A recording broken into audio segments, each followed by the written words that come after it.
This is the story of the transatlantic slave trade, how millions of African people were captured, transported, and forced into lives of bondage across the Americas. We examine where it began, how it functioned, and why it matters today.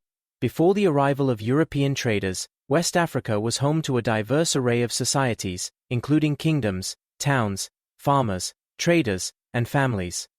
Each of these societies had its own unique culture, language, and way of life, which were all disrupted by the impact of trade.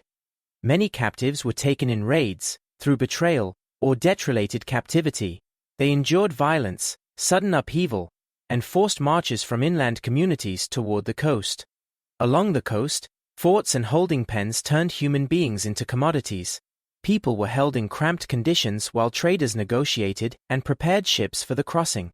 Boarding marked the start of the Middle Passage, the forced transatlantic sea voyage, which would expose captives to brutal, dehumanizing conditions for weeks or months at sea. Below decks, captives faced overcrowding, poor ventilation, scarce food, and disease. Mortality rates were high. The journey tested human endurance and dignity. Even amid despair, people resisted through sabotage, collective refusal, spiritual practices, and occasional uprisings. Many also died, and grieving accompanied the voyage. The arrival of Europeans in the Americas introduced new systems, including quarantine, processing, and the dehumanization of people as property. These systems also marked the beginning of forced labor in unfamiliar lands. At markets, families were separated and sold. Auctions were public spectacles that stripped people of identity and inflicted deep psychological trauma. Assigned labor varied by region and crop. Grueling fieldwork on sugar and cotton plantations, skilled labor in towns, and domestic servitude, each life shaped by harsh rules and frequent punishments. Resistance took many forms. Shipboard revolts, runaways who formed maroon communities, secret cultural practices, and daily acts of defiance that preserved dignity and identity. European demand for labor-intensive crops fueled the trade. The so-called Triangle Trade connected Europe, Africa, and the Americas in a system that turned human lives into profit.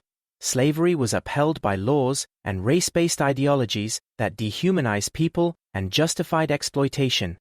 These frameworks made the system legal even as they violated human rights. Abolition movements gained momentum through activism, testimonies, literature, and international pressure. Numerous individuals and groups dedicated themselves to exposing and ending the trade. Our understanding comes from logs, personal accounts, court records, and archaeology, fragmentary but powerful evidence that reconstructs lives and experiences. The legacy is profound: demographic shifts, cultural resilience, linguistic and religious influences, and social inequalities that persist across the Americas and Africa. Remembering this history honors those who suffered and helps us learn. To understand the past is to shape a more just future. If you want to learn more, seek primary sources, reputable scholarship, and the voices of descendants and communities who keep these memories alive.